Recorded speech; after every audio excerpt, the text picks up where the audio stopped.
What is up, everybody? Welcome. We are coming back at you with another live workshop. So just me this time. Laura is sitting this one out, but we are going to be talking about how to make some money, right? We're talking about really how to do one big life-changing deal. And we're going to be sharing some numbers, talking about our deal, talking about some of our other teams' deals, and really giving you the roadmap, the model for how you can think bigger, how you can do really one big life-changing deal, right? That's kind of what I want you all to hear.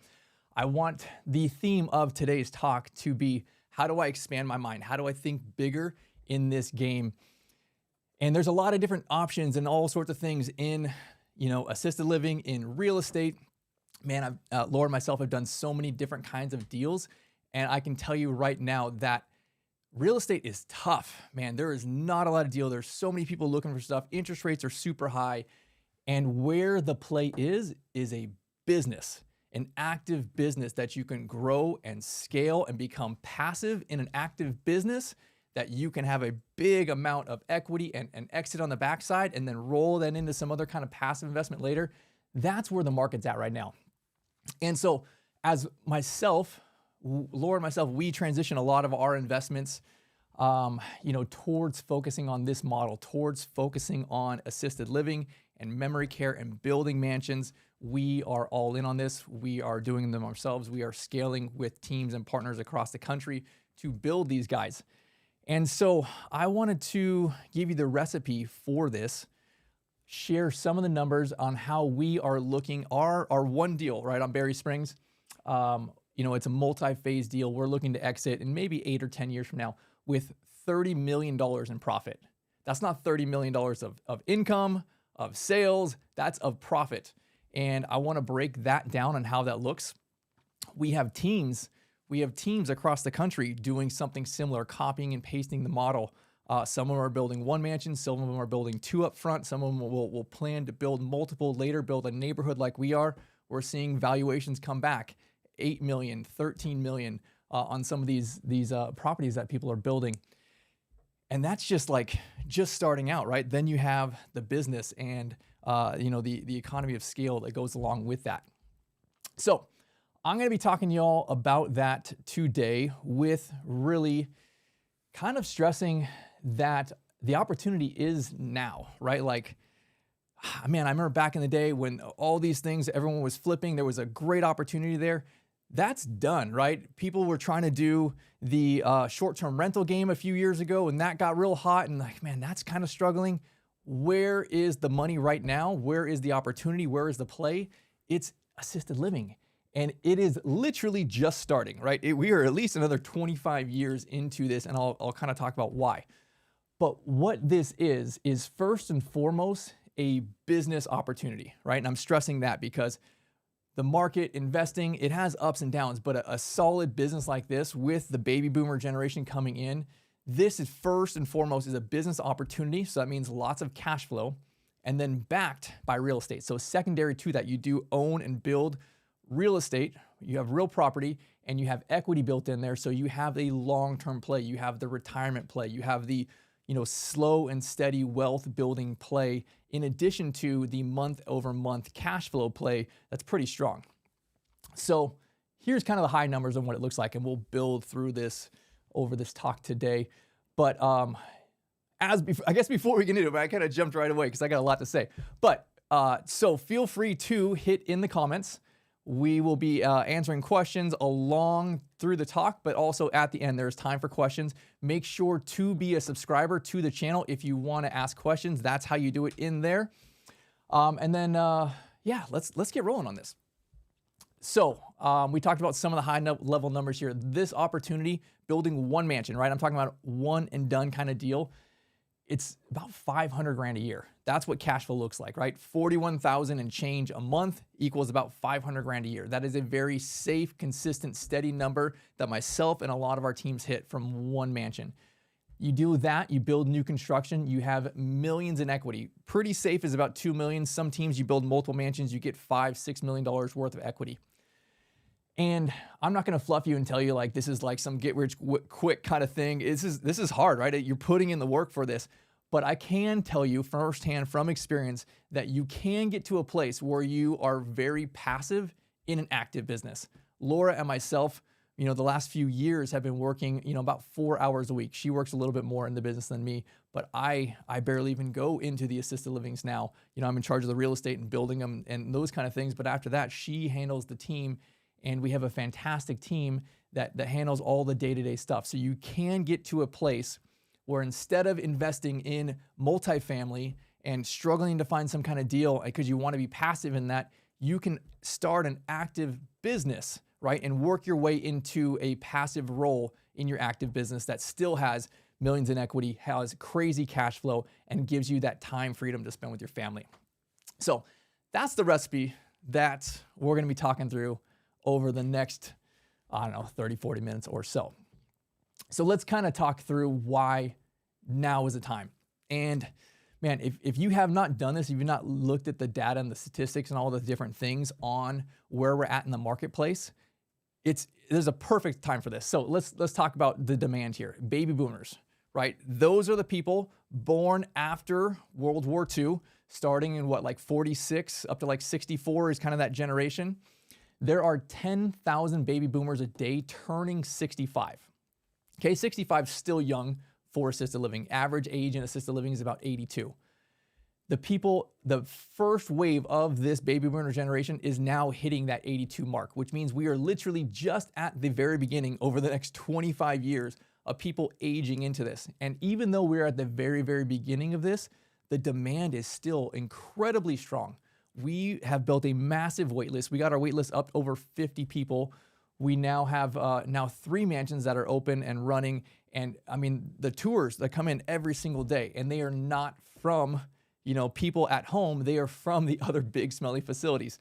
So there are plenty of people there that need this care, that want this kind of care. And there's so many people coming for the next 20, 25 years. We're really just getting started in this. So the demand is super strong, but let's look at the supply side. The supply is actually very, very weak. And there's a lot of different things that went into that. During COVID, we really just shut down, right? These are all big kind of deals that people do. Most assisted livings are big corporate run, right? They're the 4-story buildings with the independent and the assisted and the memory care, and they're huge projects. And so a lot of those got scratched through COVID. And then after COVID, there was all these different uncertainties, and lumber pricing went crazy. And then staffing, there was a great resignation. That was hard. And then interest rates went up. So all these weird things have happened in the last few years, which the net result is we are currently building nationwide. We're building at 25% of demand. So if we need, 100% year after year after year, we're literally building a quarter of those beds. Where are those other 75% of beds going? They're not there, right? So we are literally getting in the hole on this. Some statistics say that we, in the next few years, will be 500,000 beds short. Some go up to 1 million. I think maybe 1 million might be a little bit aggressive, but nonetheless, the point being that there are so many people that need this kind of care that are getting dementia, end-of-life things earlier and earlier. I mean, we see a lot of people early onset dementia in their 70s, early 80s. And there's still so many years left of life through that disease. There's so many people who need this care, and then the opportunity is not there for them. And so when we talk about these opportunities, right, the competition, most of them nationally are big smelly facilities, right? And this is why I think this is the perfect time and option for the little guy, for a small team, for a husband-wife entrepreneur kind of duo to come in and do a deal like what I'm talking about here with the mansions. Because honestly, you're kind of this middle ground, right? You're in between. You got the big corporate guys on one side, and they are too big to do a deal like what I'm going to talk about. And then you have the small mom and pop people who want to do the small, home conversions. They are too small to do a deal like what we're going to talk about. So it really leaves this space in the middle, kind of Goldilocks-y, right, where there is very few competition, right? Not a lot of people are doing these kind of things, and it's a perfect opportunity to come into the marketplace. So I actually think that people like myself and Laura, people like you, husband-wife combos, small partnership teams, that we have the strategic advantage in this business over, say, big corporate, over the REITs, over VC capital, over all of that kind of stuff. Because the secret here, the secret to success is really people. And I don't know if we'll get into that today, but here's what I mean by that is big corporate, big money, they can build the 4-story building. They're doing it all over here. They're failing. They're literally failing in my city, right? They're bad. They're terrible care because big corporate from the top doesn't care about their managers. They don't care about their entry-level managers. They don't care about their staff, and the staff doesn't care about the grandparents, right? And so grandparents are complaining. They're getting bed sores. They're getting bad care. It's a national issue, right? Like everyone knows assisted living sucks in this country. It's bad care, right? And it starts with the model, the big corporate model. And so you and me and people like us who are honestly just normal day-to-day people who've got their financial stuff together, who can raise money, who can be smart, intelligent, put together an awesome model, can come in and we have the advantage. We can be successful. We can steal all of their grandmas really and take all of their best staff and do all those kind of things. And we've been doing that for years. So I want to give you the recipe for that because I think that now is the time, and it's almost too easy to beat big corporate at this game. So I want to encourage you, and here's the model for today's talk, to think bigger, right? Don't get into this thinking, hey, you know what? Let me just start small. Let me start safe. Let me buy a house. Let me convert the garage. Let me do a 6-bed and 8-bed. That's what I started thinking, right? I started in California and we had a 6 and a 3-bed next door to each other. And I thought, this is safe. We had a live-in manager. We took care of a bunch of guys. And we ran that for about 2 years. And over 2 years, guess how much money I made? It starts with a Z. It was zero, right? We probably lost money on that. The only way we made money is when I sold that house. And I learned a hard lesson there. It was honestly just a huge waste of time. And I really think that a lot of markets, it does not work for these small RELs, right? Where you have staffing that's high and you honestly, you just can't make the numbers work. How do you pay for good staff?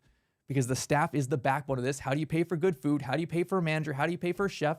It's all math. And I want to show you a model that has the numbers, that has the top line income to really be successful, because you'll be able to pay the people that you need to pay to make a difference, to help your grandmas and grandpas. And so from that, I don't think that the deals that are too small can pencil. I think that a medium-sized deal is awesome, and I want to show you what that looks like. We build 16-bedroom mansions, right? Assisted living and memory care mansions. And I did this with really none of my own money. So really, I want to show you that you can do this. You don't have to go the, kind of like, let's get our feet wet with a little home conversion.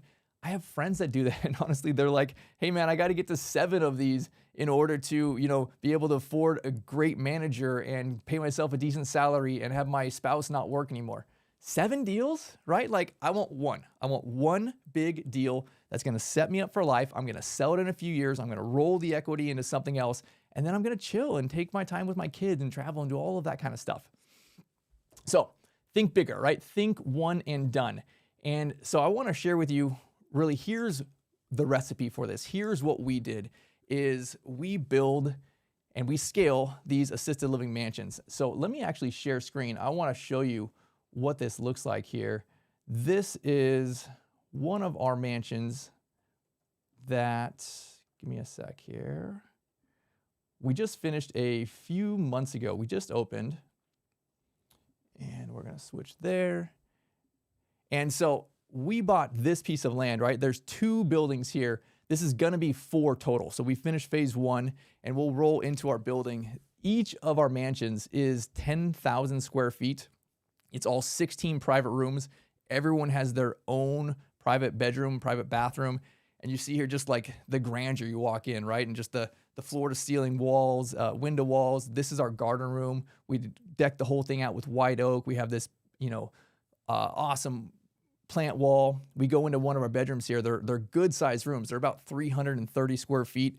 Every bedroom has their own fireplace. It's electric, right? But custom accent wall, the closet, the built-in dressers. It's a good sized room. It's essentially what you would want, right? They have their own bathroom. You can see here the roll-in shower. Everyone has their own ADA compliant bathroom. And then you see the great room here. It's massive, but what it is, it's a house. It's a mansion, it's a luxury home, but it's not a facility. Nothing here screams like big, smelly facility, right? And nothing here says little home conversion. When you build purpose-built, you can have the perfect property. And this is my favorite room, the library. And Laura decked this thing out. It's got this like kind of dark vibe for the guys to hang out. We got all this old kind of books and pipes and all these cool things with these leather high back chairs. So we're creating little spaces, and it's just like this custom, done mansion. And so you see here coming into the kitchen. And then the last thing I want to share with you is our salon. So we have our own, salon that comes in here as well. So really what I want to kind of emphasize is when you think bigger here, I want you to consider what it looks like to not do home conversion, to not buy an existing facility, to build new construction. And really there's two parts to the products that we have, right? There's the physical building, and I showed you what ours look like. And then there's the service. So we try and beat and compete and beat with the big smelly facility down the street. What's the most expensive, luxury new construction facility down the road? That is who we are competing with. And we can offer all of the same care and amenities that they can. And so if you've never heard me say this before, I want to expand your mind on this. A lot of times when you're doing a RAL, a home conversion, you're just focusing on ADLs, right? You're sharing a room or you have a private room. You don't necessarily have all of the things that you could get at the big 60-bed facility. So that is something that you can do. Those are outside services. We have 10 different outside services that come in.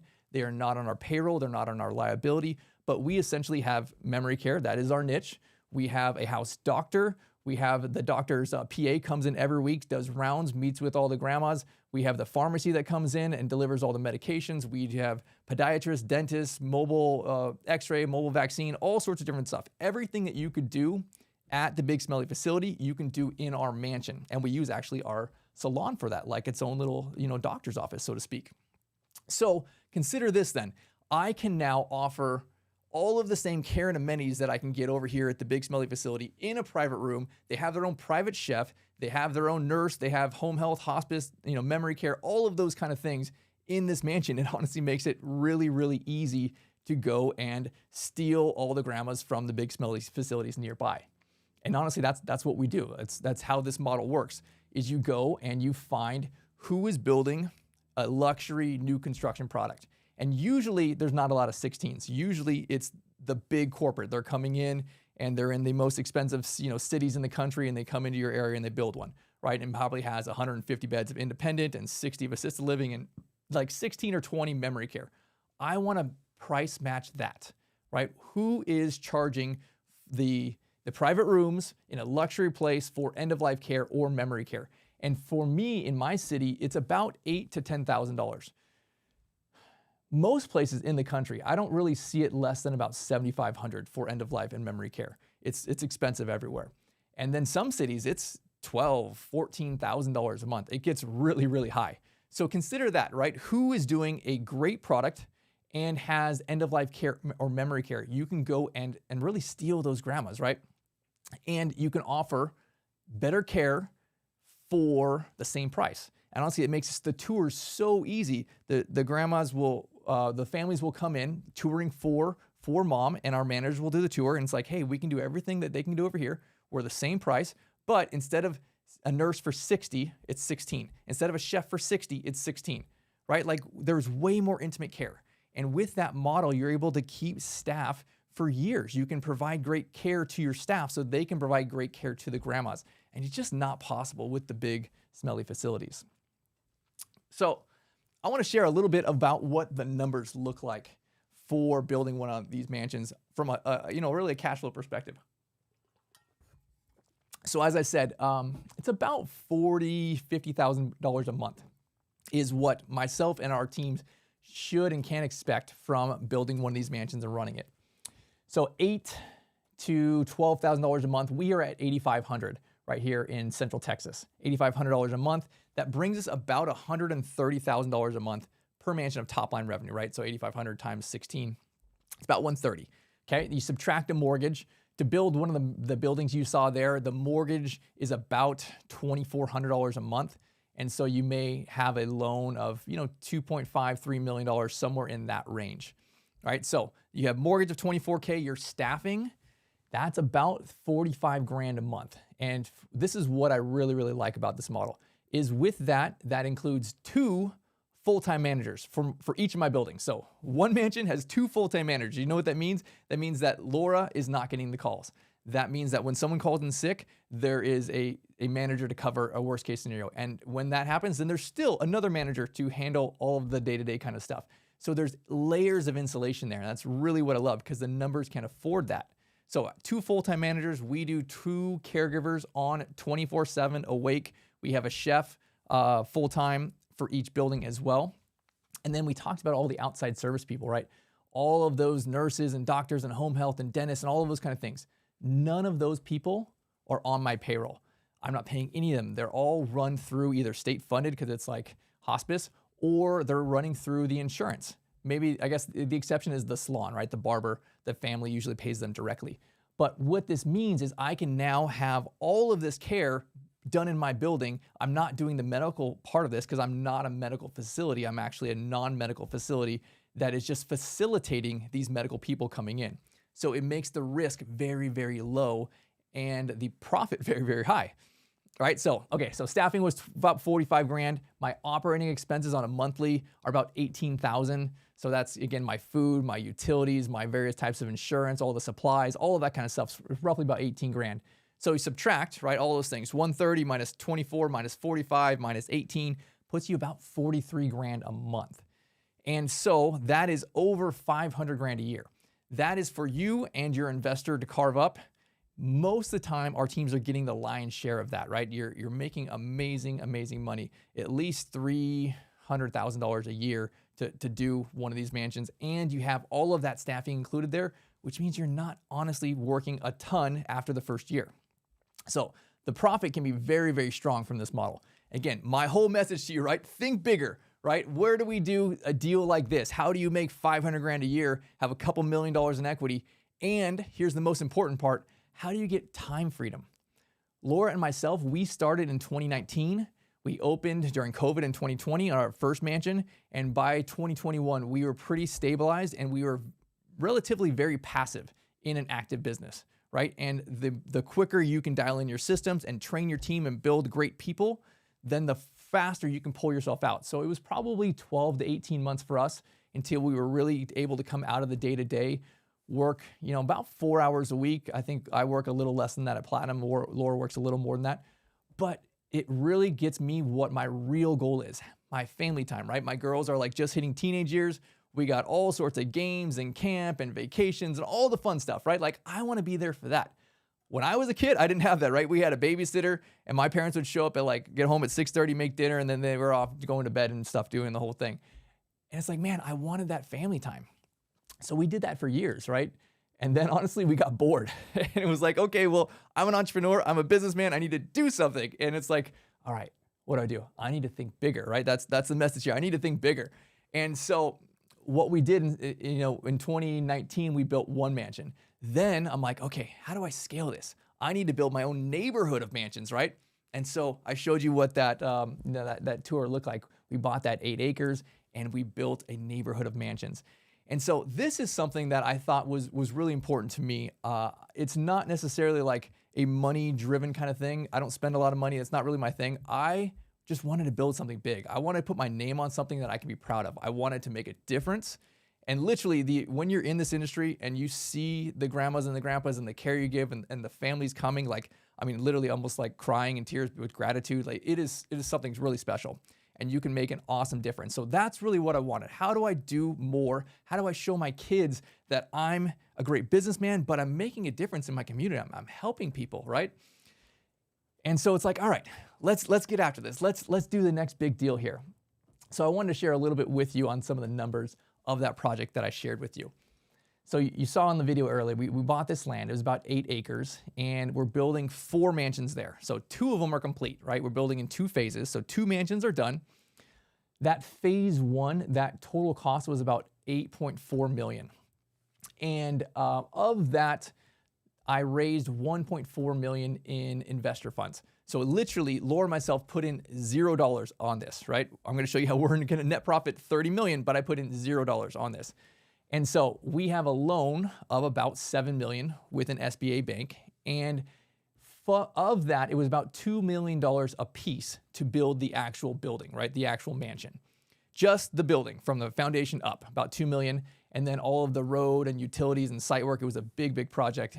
We spent $1.8 million on that, not just for those two, but for the next two as well. So we've already done 67% of the construction, right? We've already done all the road and utilities and everything for the next two buildings.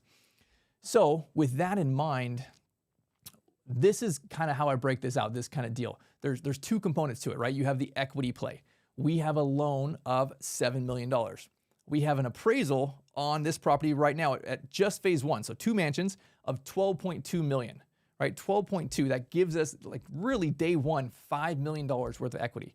And this is where I talked about, like, it is so much better to build new construction than to convert or to buy an existing. If you go and you buy an existing facility on LoopNet or something like that, you're going to have an appraisal done and they're going to say, hey, this is worth $3 million. You know how much the seller wants for it? $3 million, right? Like, what's your equity? $0. Well, okay. Let me show you how you're going to do more work. It's going to take an extra 6 or 9 months, something to that effect, but it's an extra $2-3 million. I don't know what your hourly rate is, but I guarantee you this is much, much higher than that, right? It's not that much work. You have the architect and the engineer and the builder. They're doing all the lifting and the work and all that kind of stuff, right? You're there just guiding the project. And so, man, let me show you, like, if you just go and spend the extra time, it's harder and it's longer, but the reward is exponentially more. It's just the one and done kind of deal. That $2-3 million you have in equity, that's your baby right there. That's your nest egg. That is your retirement play. You got your cash flow and you can, spend and save most of that. And then you have a couple $1 million that you go and you exit and you can just 1031 that. You could roll it into something else. You can start now, as I said, with an active business opportunity where you work your way passive and then you roll it into something completely passive when you're older and ready to kind of wind down in life. So equity play, very, very strong, very important. Cash flow play is also, you got to get paid, right? Like, you have to pay for, your family and all those kind of things. But I'm showing you, here's a way to do something pretty substantial. So for our deal, we are going to be netting about $1 million a year, maybe a smidge more than that. And this is from the two mansions, $1 million a year. And the majority of that goes to Laura and myself. We have an investor on the deal. He does not get as much as us. We get the lion's share of this. So very, very strong on the cash flow side. And I think that's very, very important because you, as the operator, you are really the business. The success of the business comes down to you. If you kind of skimp on it, then the profit skimps on it, right? So you should have a proportionate reward for that cash flow. So we're running these mansions now, and we're going to open phase 2 in about 18 months. In 2027, we'll open phase 2. So that's 2 more buildings that are going to come in. And here's the cool part, and this is why I love this, and a lot of our partners around the country are doing this model where they'll buy a few acres and then build and then roll the equity.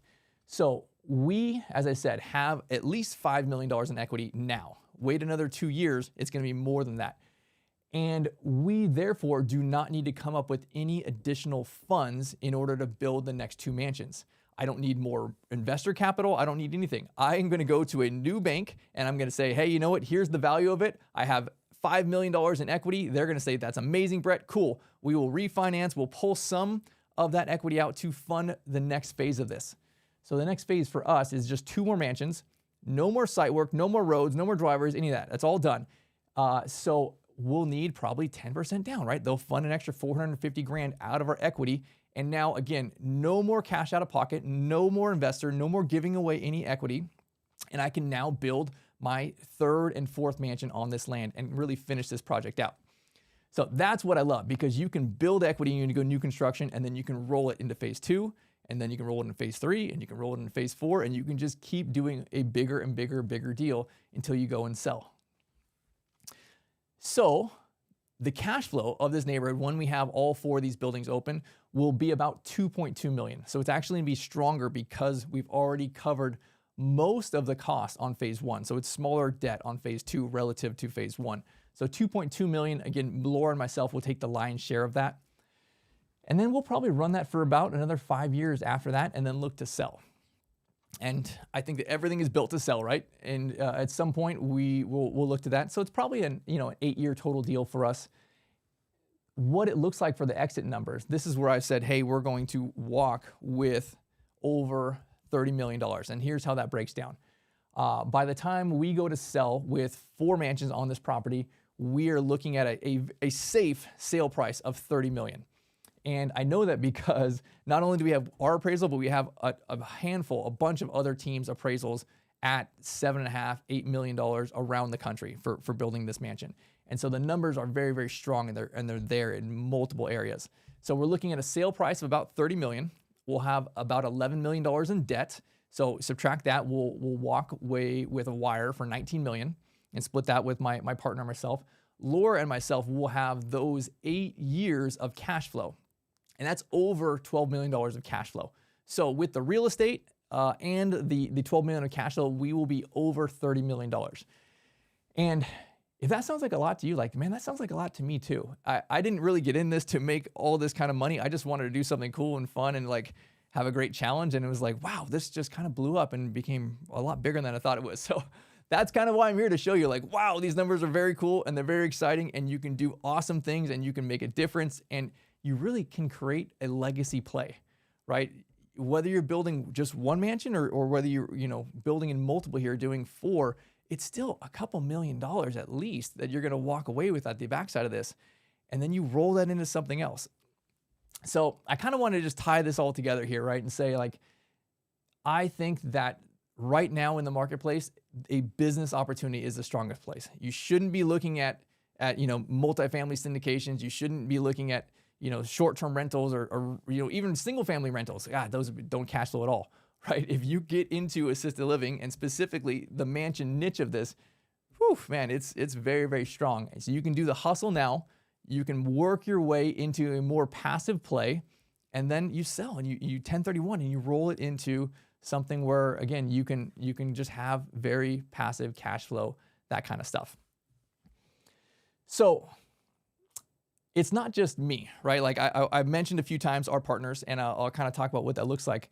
But we team up with people across the country to build these mansions. And we have, I believe we're in like 19 different states now, all sorts of different states. And you can actually see here, take a look at the map. This is all the different locations of our partners, right? And we're continuing to expand. And why I'm saying this is this model works everywhere.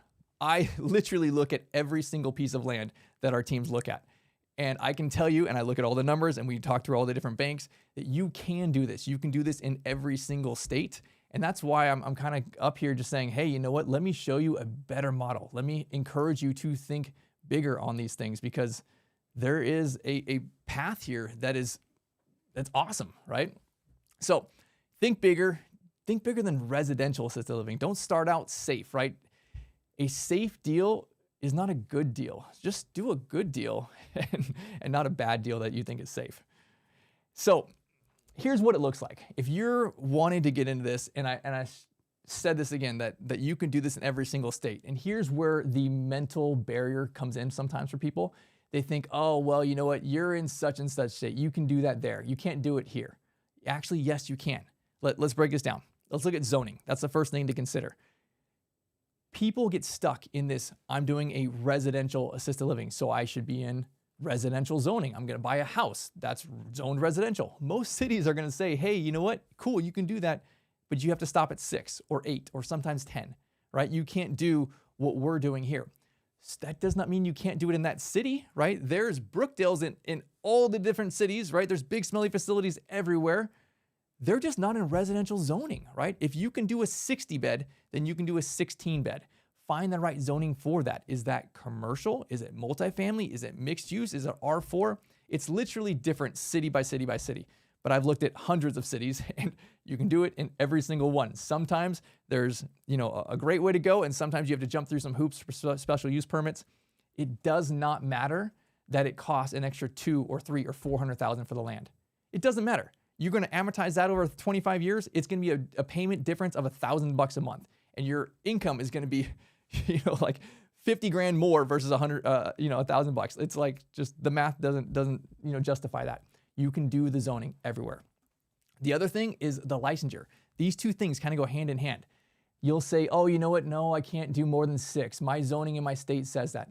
Your zoning says you can do that for board and care or residential assisted living. Think bigger than that, right? Think of your competition, the big smelly facility. If they got 60 beds, what licensure type do they have? Do they have some kind of end-of-life care licensure type? Do they have more hoops to jump through? Good, jump through those hoops, right? Do that. It drops off so much competition. All the mom and pop people, all the people trying to skim by on a little deal, they are not going to be able to do that. You're going to be in a class of your own. It's going to be all the big REIT and corporate that are doing something big, and then it ends up being really terrible and smelly and gross and bad culture. And then you, right? And you have this intimate, gorgeous, beautiful mansion, and you start with love and care, and you make a difference, and you pour into your managers, and then you have this awesome reputation. And it's honestly, it's really easy when you're just competing against big and smelly, small and dinky. It's like, okay, I can beat all of them. So zoning and license, you can get through that. Land, right? You just find vacant land. Sometimes you find land with a building on it that you can knock down. 1 to 2 acres is a good starting place. If you're going to build one mansion, that's all you need to look for. Much smaller than that, it gets a little tight. A lot of times, a lot of our teams will look for 3, 5, 10 acres, right? And then they'll build in phases. They'll build 1, they'll roll the equity, build 2, build 3, build 4, and it's a longer play. And so you can look for either of those things. I've seen land at 200K that our teams have bought and built on. I've seen land at well over $1 million that our teams have bought and built at. You can do it in every single market. I've seen very kind of medium markets, and I've seen very expensive markets, right? It all works because it's all proportionate. You're gonna have different bed rates, right? This is where I see, here's 7,500 and here's like 14,000. 7,500, yeah, that makes sense. So it all kind of washes out. But that leads back into the loan part of this. How do you get the money for it in the more expensive places or even in the less expensive places?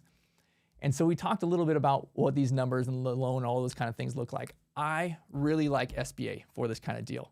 They will lend you 85 to 90% of all the funds. So that's the cost of the land, that's the construction for the mansion, that's the interest payments, that's the fees, that's working capital, that's furniture, that's reserve money, everything. You just need 10 or 15% down.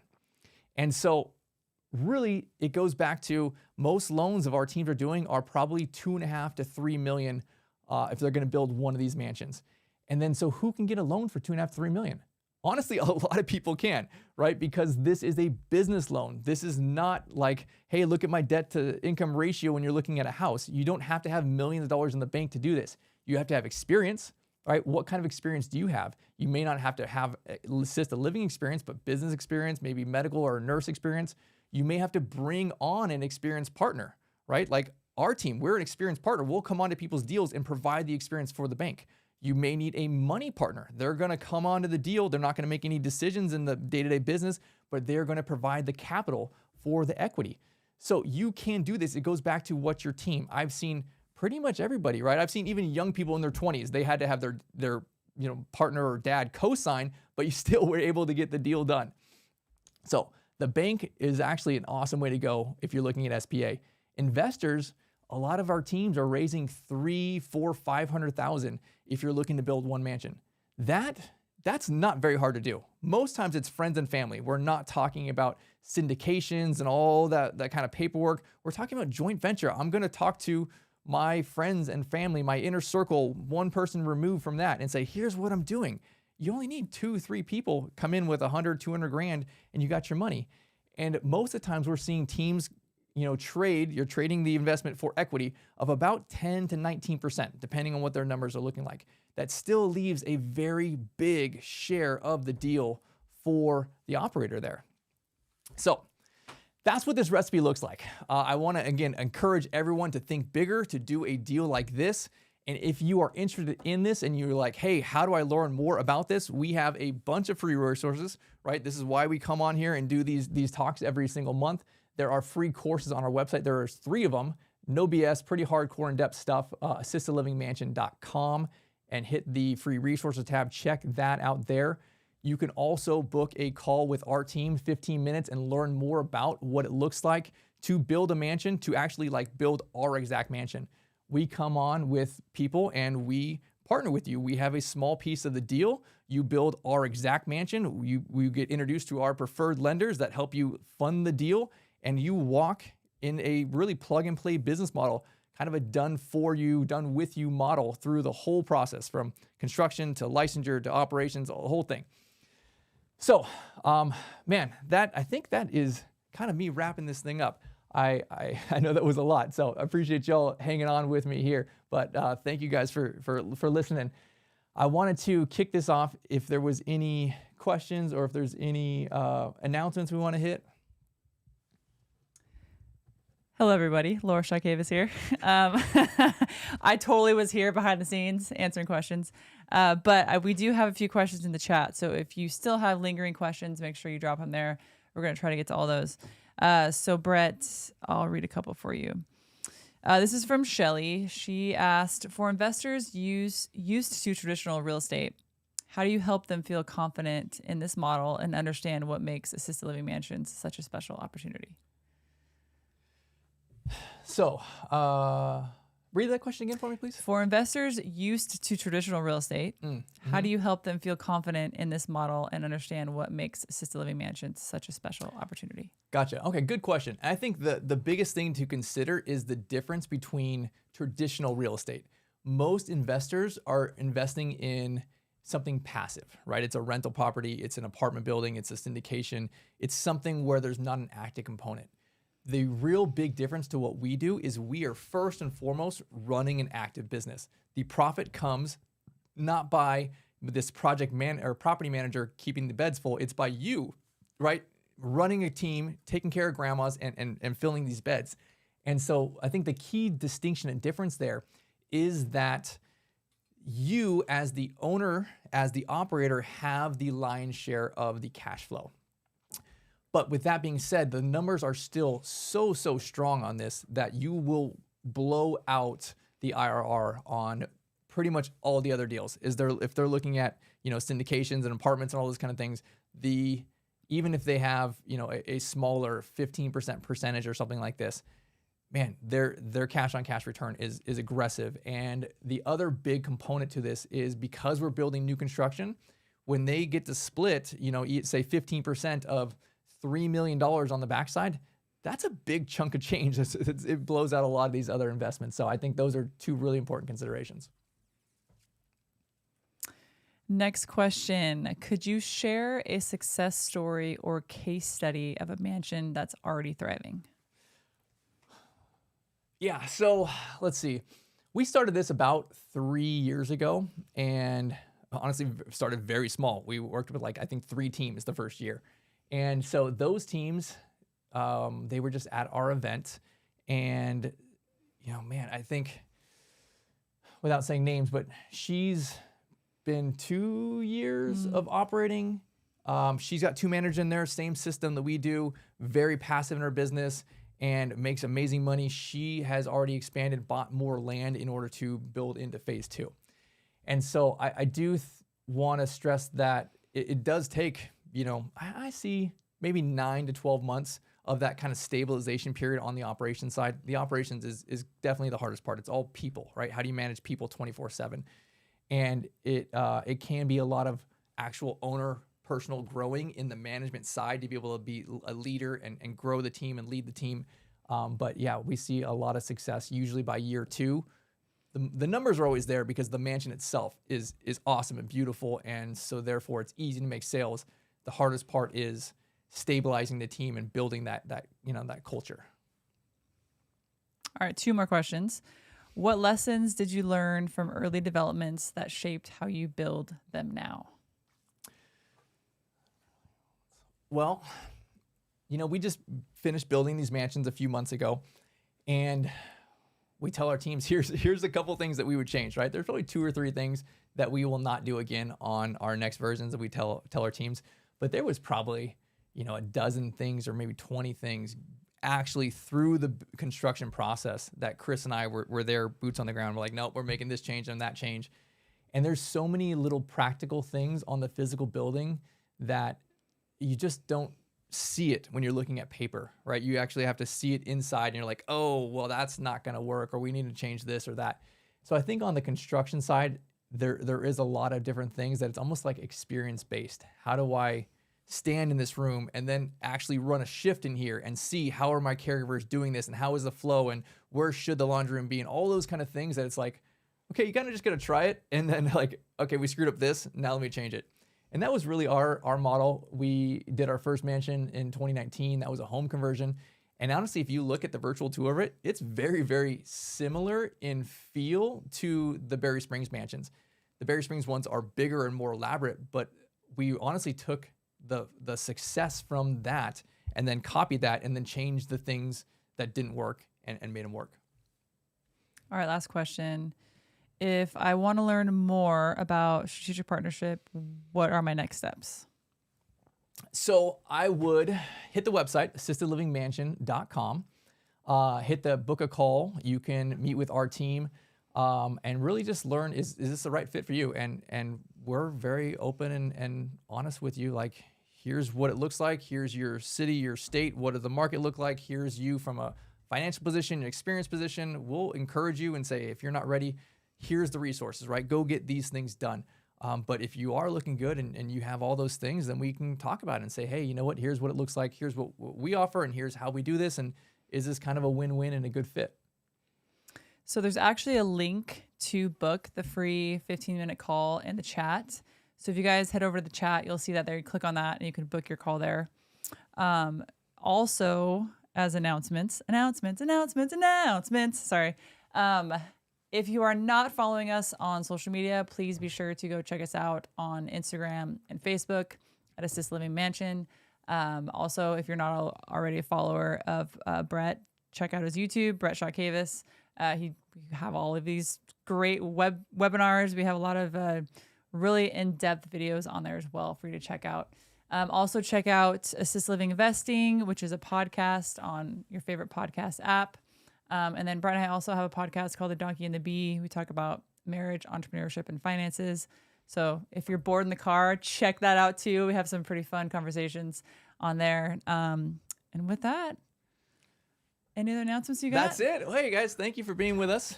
So again, we do this every single month. Come back next month. Follow us and you'll see the dates and all those kind of things. And yeah, y'all have a wonderful day. Sounds good. We'll see you next month. Bye. Bye.